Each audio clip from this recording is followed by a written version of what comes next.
नमस्कार दोस्तों। आज की इस वीडियो में हम जिस घटना की बात करने वाले हैं एक ऐसी घटना है जिसको सुन के आपके रोंगटे खड़े हो जाएंगे और आपका दिल दहक जाएगा। जी हाँ दोस्तों, एक खबर है आजमगढ़ के सिधारी गांव की, जहां पर एक बच्चे को काट कर उसका शव एक बोरे में बांधकर पेड़ पे टांग दिया गया था। दोस्तों, ये बात है 26 सितंबर की, जब एक 7 साल का नवजात शिशु अपने ग्राउंड में खेल रहा था और कुछ टाइम बाद जब वो घर नहीं लौटा तो उसके परिवार वालों ने उसके गुमशुदा होने की रिपोर्ट थाने में कराई।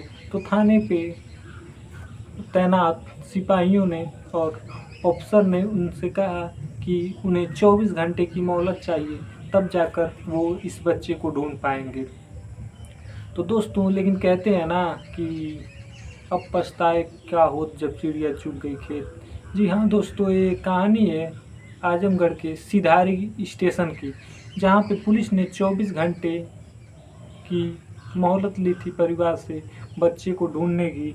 लेकिन जब बहुत देर रात तक बच्चा घर नहीं लौटा तो परिवार वालों में अलग अलग से ख्याल आने लगे उसके गुमशुदा होने के, और अलग अलग विचार आने लगे। तभी जो उस बच्चे के चाचा थे उनकी नज़र पेड़ पे टंगे एक बोरे पर पड़ी, जहाँ से एक बच्चे का हाथ बाहर आ रहा था। दोस्तों, जब उन्होंने उसको नीचे उतारा और देखा तो उसी बच्चे की लाश थी उसमें, जिसे चाकू गोद कर मारा गया था। दोस्तों, कहा जा रहा है कि ये जो घटना को अंजाम दिया गया है वो उन्हीं के पड़ोसियों ने दिया है, जिसका नाम है शैलेंद्र कुमार निगम उर्फ मंटू, जो उनके पड़ोस में ही रहता था। और उन दोनों की हार्डवेयर की दुकान थी, लेकिन उसकी दुकान ना चलने के कारण ये उनसे दुश्मनी लेता था, और इसके पीछे का कारण भी यही था।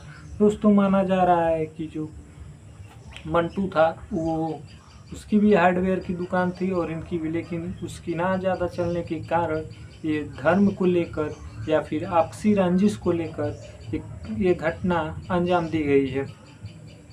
दोस्तों, हमारे देश में बहुत सारे ऐसे कानून हैं जो हमें समानता का अधिकार देते हैं, लेकिन जिस तरह से ये घटना की गई है और पुलिस वालों ने 24 घंटे का टाइम लिया था, लेकिन परिवार वालों ने आरोप लगाया है कि अगर पुलिस 24 घंटे का टाइम ना लेकर उन्हें समय पर ढूंढने की कोशिश करती तो शायद उनके बच्चे की जान बच पाती।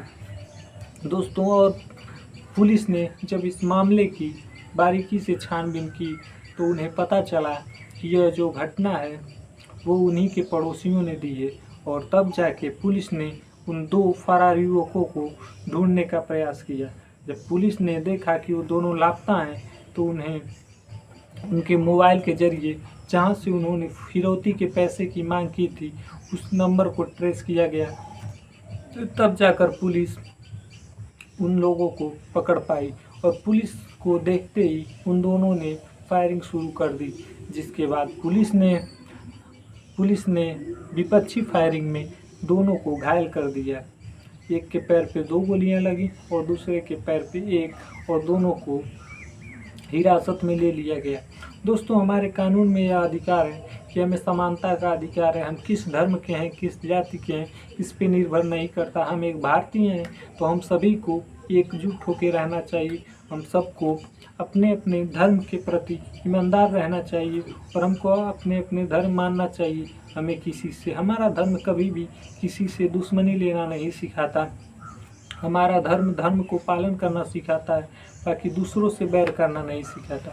दोस्तों, हमारे कानून में, हमारे आचार संहिता में यह धारा है कि धारा 100 के तहत अगर किसी को भी चोट पहुंचाया जाता है या फिर कोई भी ऐसी काम किया जाता है जिसकी वजह से उसकी मृत्यु हो जाती है, तो उसके लिए आजीवन कारावास या फिर मृत्यु दंड का सज़ा सुनाया जाता है। वहीं आचार संहिता की धारा 103 के तहत अगर किसी को मारने का प्रयास किया जाता है या फिर उसे मार दिया जाता है, तो इस पे क्या होता है कि उसके लिए आजीवन कारावास, मृत्युदंड और जुर्माना भी लगाया जाता है।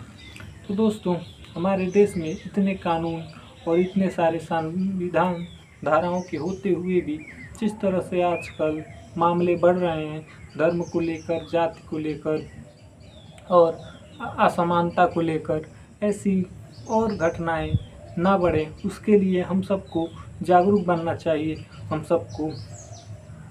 हम सबको एकजुट होकर रहना चाहिए। धर्म जाति के नाम पे हमें लड़ना नहीं चाहिए।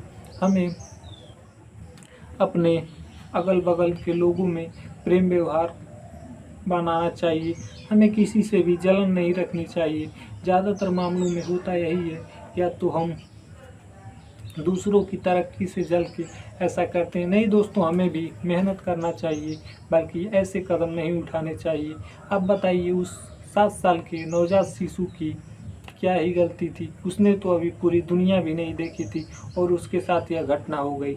ऐसी घटना और किसी के साथ ना हो, और ऐसी घटना किसी और बच्चे के साथ ना हो, हमारे आसपास के बच्चे के साथ ना हो, हमारे देश में ना हो, हमारे समाज में ना हो, ऐसी और घटना ना हो। इसके लिए हम सबको जागरूक बनना चाहिए और अपने बच्चों को और खुद को दूसरों से बैर रखने से बचाना चाहिए, ताकि ऐसी घटनाओं को और अंजाम ना दिया जाए।